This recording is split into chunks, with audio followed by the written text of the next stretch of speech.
नमस्कार दर्शकबिन, हाम्रो गेम नेपाल च्यानलमा हजुरहरूलाई स्वागत छ। दर्शकबिन, अब हामी आज क्रिकेटसँग सम्बन्धित अपडेटहरू लिएर आइसकेका छौँ। हजुरहरूले हाम्रो च्यानललाई सब्स्क्राइब गर्नुभएको छैन भने सब्स्क्राइब गर्दै बेल आइकनलाई थिच्न नबिर्सिनुहोला। दर्शकबिन, हजुरहरूले थाहा पाइसक्नु भएको छ, नेपाली क्रिकेट टिमलाई एउटा खुसीको खबर आएको छ। नेपालले टेस्ट राष्ट्रहरूसँग कुनै पनि गेम भइ नरहेको कन्डिसनमा वेस्ट इन्डिजले नेपाललाई विश्वास गरेको छ। नेपाली क्रिकेट टिमलाई प्रमोट गर्नको लागि उसले राष्ट्रिय टोलीसँग नेपालको 3 दिवसीय खेल घोषणा गरेको छ र यो खेल कहिले हुनेछ र कहाँ हुनेछ यसको बारेमा म हजुरहरूलाई जानकारी गराउने नै छु।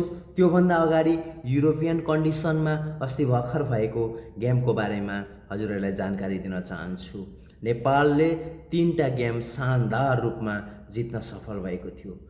विश्व विश्लेषकहरूका अनुसार नेपालले एउटा पनि खेल जित्दैन भनिरहेको कन्डिसनमा नेपालले 3टा खेल शानदार रूपमा जितेर संसारलाई नै नेपाल पनि एउटा पावर हाउस बन्दैछ भन्ने ढ्याङ्ग्रो ठोकिसकेको छ।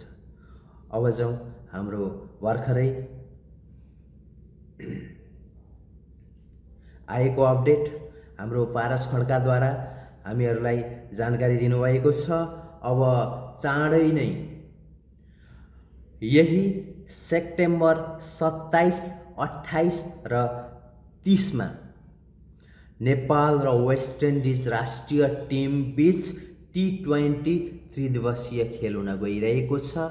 दुबईको शारजा स्टेडियममा सो गेम हुनेछ र सो गेममा पनि नेपालले शानदार प्रस्तुति गर्दै वेस्ट इन्डिजलाई जित्नेछ र आफ्नो लयमा भएको र नेपाल पनि कम छैन भन्ने कुरा प्रस्तुत गर्नेछ भन्ने शुभकामना दिन चाहन्छौँ।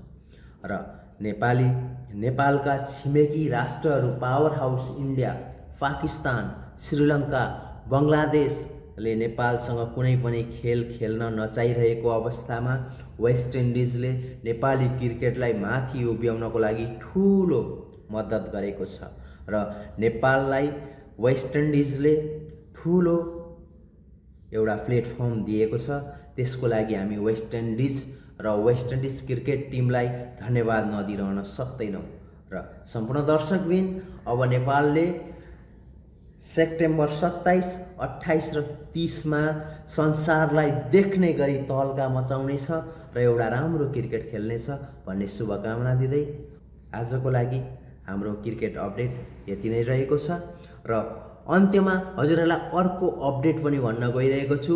नेपालले चाँडै नै नेदरल्यान्डसँग पनि T20 3 दिवसीय गेम खेल्ने कुरा नेपाल क्रिकेट परिषद क्यानले जनाएको छ र यसको मिति चाँडै घोषणा हुने कुरा पनि हजुरहरूलाई जानकारी गराउन चाहन्छु।